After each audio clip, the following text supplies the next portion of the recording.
I can still remember the exact moment my world shattered, the cold, metallic taste of betrayal that coated my tongue, a taste that lingers even now, years later. It wasn't a sudden explosion, no dramatic fight, no screaming match in the street. No, it was far more insidious, a slow, creeping poison that eroded the very foundations of my trust, my family, and my future. It was the day I discovered my own sister, the woman I had shared a lifetime with, had systematically, meticulously, and without a shred of remorse stolen every single penny from my child's college fund. This isn't just a story about money, it's a raw, visceral account of how envy can twist the human heart into something unrecognizable, how it can corrode the bonds of sisterhood until all that's left is a gaping, festering wound. It's about the kind of betrayal that makes you question everything you thought you knew about loyalty, about love, about family. And it's a story that, unfortunately, many of you might find disturbingly familiar, because the depths of human perfidy, especially within the sacred confines of family, are truly limitless.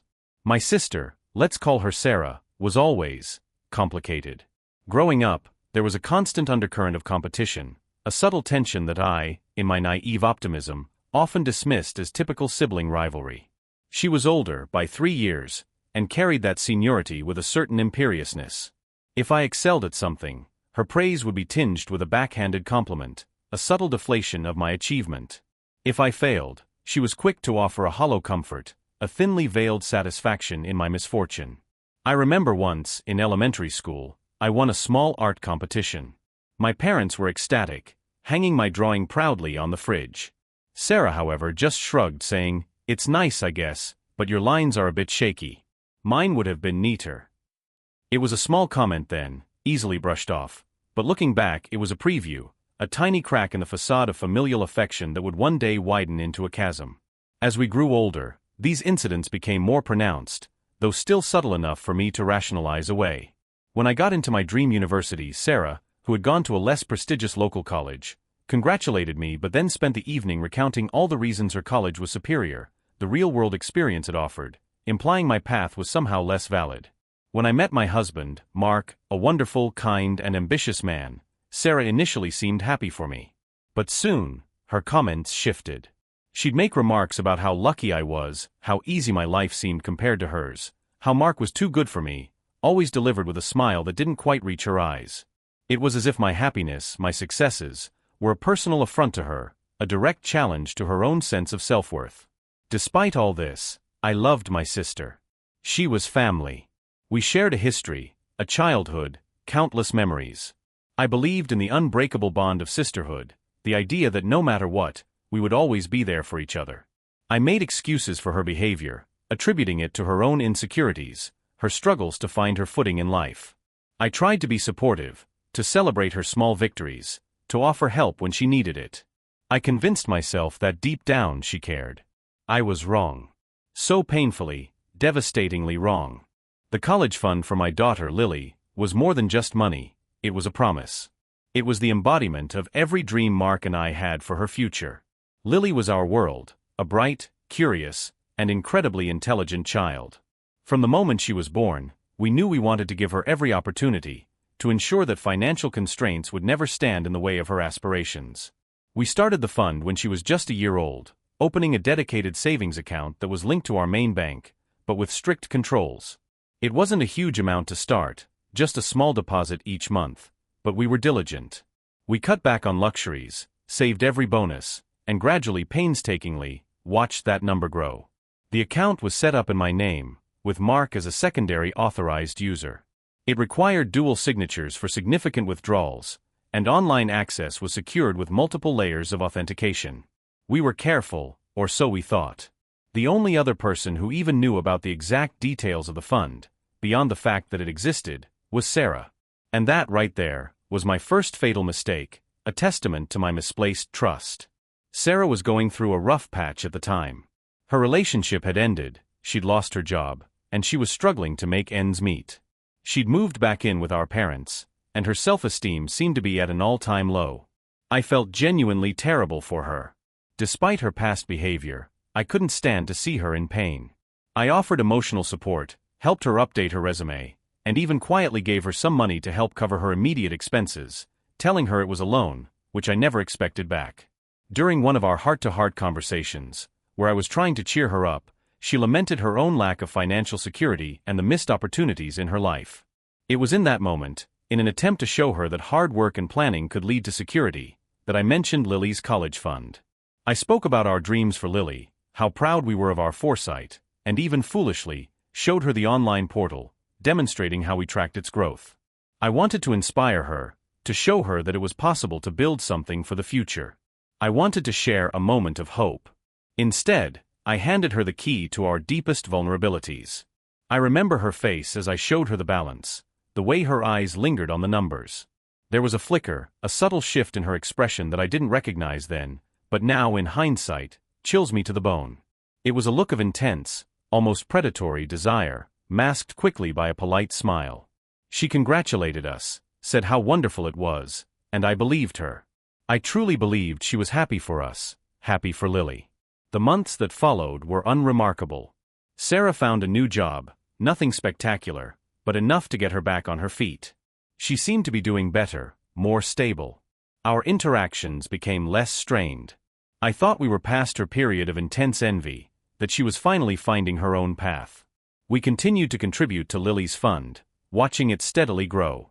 We even had a small celebration when it crossed a significant milestone, envisioning Lily's future, her textbooks, her dorm room, her bright, eager face ready to embrace the world. Then, the first subtle tremor. It was a small thing, easily dismissed. An email from the bank, a generic notification about unusual activity on one of our linked accounts. It didn't specify which one, and frankly, we had so many automated alerts for various credit cards and accounts that I just assumed it was a phishing attempt or a glitch. I deleted it without a second thought. Mark did the same when he received a similar one. A few weeks later, another, more insistent notification. This time, it specifically mentioned our primary checking account. I logged in, heart beating a little faster. Everything seemed fine. No suspicious withdrawals. I checked our credit card statements. Nothing. I shrugged it off again, blaming the bank's overzealous fraud detection system.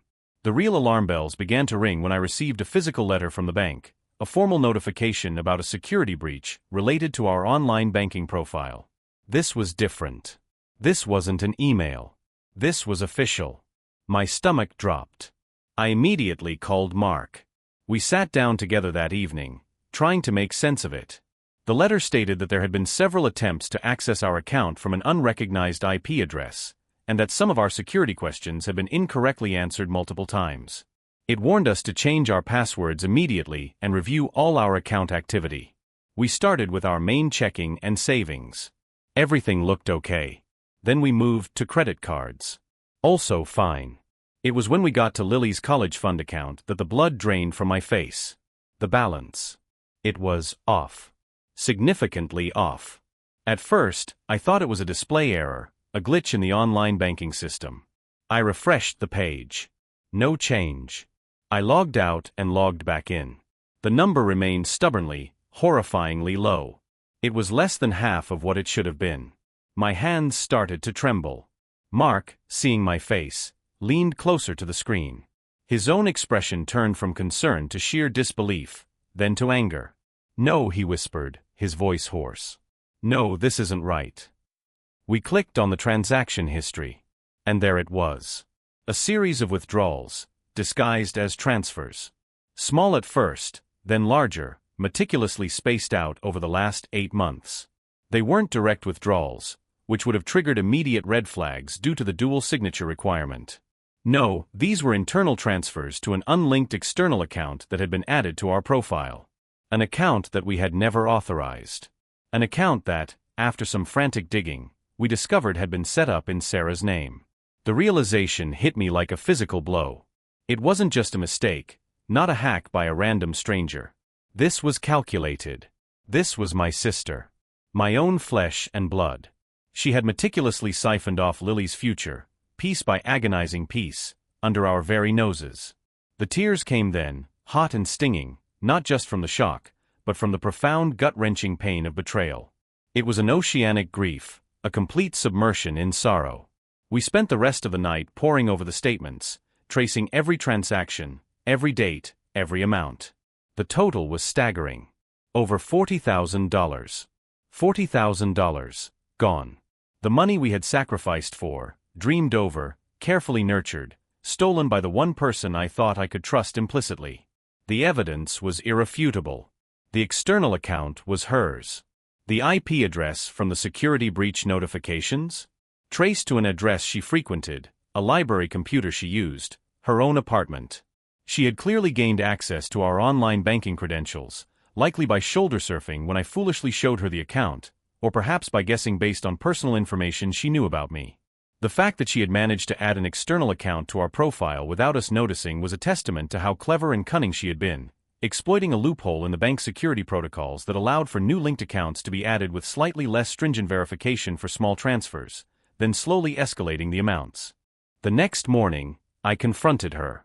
I drove to our parents' house, where she was staying at the time, my heart a raw, bleeding wound in my chest.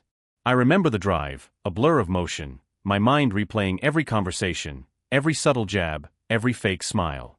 The world seemed to tilt on its axis. How could I have been so blind? So foolish? I found her in the kitchen, casually making coffee. She looked up, a bright, innocent smile on her face. "Say, sis, what brings you here so early?" Her nonchalance, her utter lack of awareness or guilt, ignited a furious blaze within me. I slammed the bank statements down on the counter, the papers rustling loudly in the sudden silence. "Don't you sis me, Sarah," I choked out, my voice trembling with a mixture of rage and profound hurt. "What is this? What is this?" I pointed a shaking finger at the highlighted transactions, the evidence of her theft. Her smile vanished. Her eyes darted from my face to the papers, then back to me. For a split second, I saw it, panic. Raw, unadulterated panic. But it quickly morphed into something else, something cold and defensive. "What are you talking about?" she said, her voice a little too high, a little too innocent. "I don't know what this is. Don't lie to me, Sarah." I practically screamed, tears streaming down my face. "This is Lily's college fund. And you stole it. Every single penny. To an account in your name. How could you? How could you do this to your own niece?" Her face hardened. The mask of innocence dropped completely, replaced by a sneer I barely recognized. "Oh please. Don't be so dramatic. It's just money. Just money." Mark, who had followed me, now stepped forward, his voice low and dangerous. "That was our daughter's future. Our sacrifices. Our dreams. You think that's just money?" Sarah finally looked at him, her eyes narrowing. "Well, you two always had it so easy, didn't you? Everything just fell into your laps. Good jobs, a perfect house, a perfect child. Did you ever stop to think about me? About what I was going through? I needed it more." The sheer audacity of her statement left me speechless. She wasn't remorseful. She wasn't ashamed. She was justifying it. She truly believed she was entitled to our child's future because she felt her own life was somehow less privileged, less fortunate. Envy had not only poisoned her heart, it had twisted her moral compass beyond recognition. "You needed it more." I finally managed to sputter. "So you decided to take it from a child? From your own niece? The child you're supposed to love and protect?" "I'll pay it back," she snapped, though her eyes avoided mine. "Eventually. When I can. It's not like I spent it on frivolous things. I had debts. I had bills. You wouldn't understand. You never had to struggle." The lies, the self-pity, the blatant disregard for the truth were sickening. We later found out she had spent a good portion of it on a lavish vacation, designer clothes, and to clear some personal debts that were entirely her own making through reckless spending. There was no struggle that justified stealing a child's education fund. The confrontation spiraled into a bitter, ugly argument. Our parents, drawn by the raised voices, came into the kitchen, their faces etched with confusion and concern. When we explained what Sarah had done, their disbelief quickly turned to horror. Our mother started crying, begging Sarah to admit it, to apologize. Our father, usually stoic, looked utterly defeated. Sarah, cornered, lashed out. She accused us of being jealous of her, of trying to make her look bad, of exaggerating the situation. She denied everything, then admitted it but downplayed its severity, then promised to pay it back someday, then became enraged that we were attacking her. It was a whirlwind of manipulation and self-preservation, a desperate attempt to deflect blame. It became clear very quickly that there would be no easy resolution, no heartfelt apology, no immediate repayment. This wasn't just a misunderstanding, it was a deep fundamental breach of trust, rooted in years of festering envy. The fallout was devastating, a catastrophic ripple effect that tore through our family. My parents were caught in the middle, heartbroken by the betrayal but also fiercely protective of their daughter, even a daughter who had committed such a heinous act. They pleaded with us not to involve the police, to keep it in the family. They offered to help Sarah pay us back, a gesture that, while well-intentioned, felt like an insult. Why should they bear the burden of her crime? Why should we accept a fraction of what was stolen slowly, over years, when Lily's future was now in jeopardy? The decision to press charges was one of the hardest I've ever had to make. It wasn't about revenge, or at least, not entirely. It was about justice. It was about sending a clear message that actions have consequences, especially when those actions steal a child's future. It was about protecting Lily, about showing her that some lines simply cannot be crossed. And honestly, a part of me needed to see Sarah held accountable, to acknowledge the gravity of her actions in a way she clearly wasn't prepared to do herself. The legal process was agonizingly slow and emotionally draining. Every court appearance, every interaction with lawyers, every retelling of the story felt like tearing open the wound anew. Sarah continued to deny, to deflect, to play the victim. She painted us as cruel, unforgiving relatives who were trying to ruin her life. Her defense was a tapestry of lies, blaming everything from mental health issues to a misunderstanding of banking protocols. It was infuriating, watching her spin these narratives, knowing the truth. During this period, the stress took a toll on everyone. Mark and I fought more, not about the situation itself, but about the emotional burden, the sheer exhaustion of it all. Lily, though too young to fully grasp the financial implications, sensed the tension, the sadness that permeated our home. We tried to shield her, but how do you hide such a profound family schism?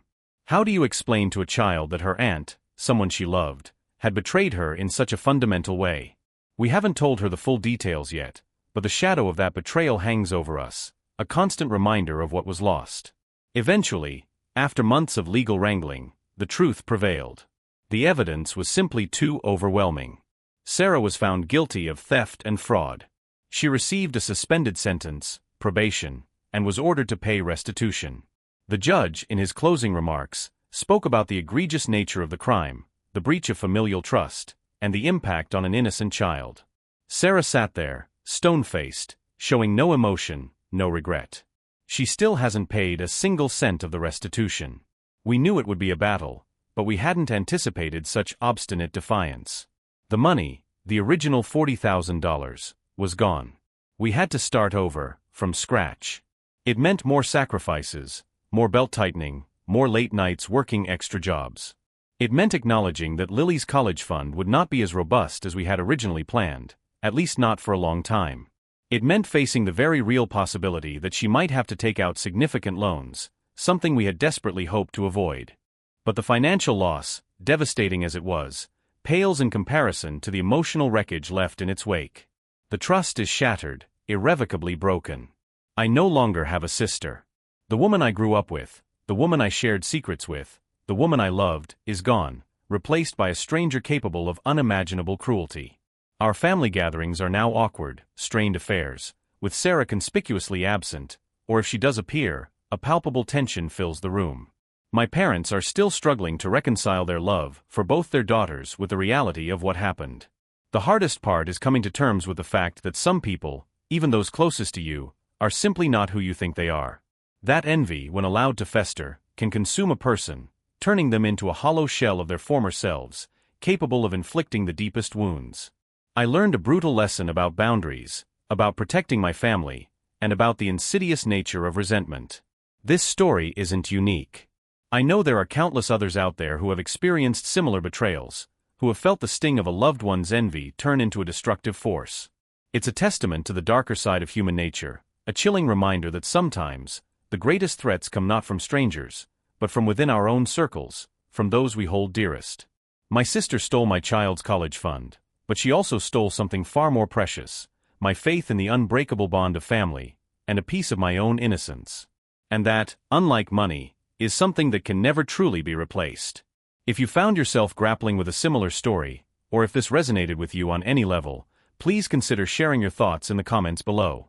And if you want to hear more stories like this, raw and unfiltered, make sure to subscribe to the channel and hit that notification bell so you don't miss out on our next deep dive into the complex world of betrayal and envy.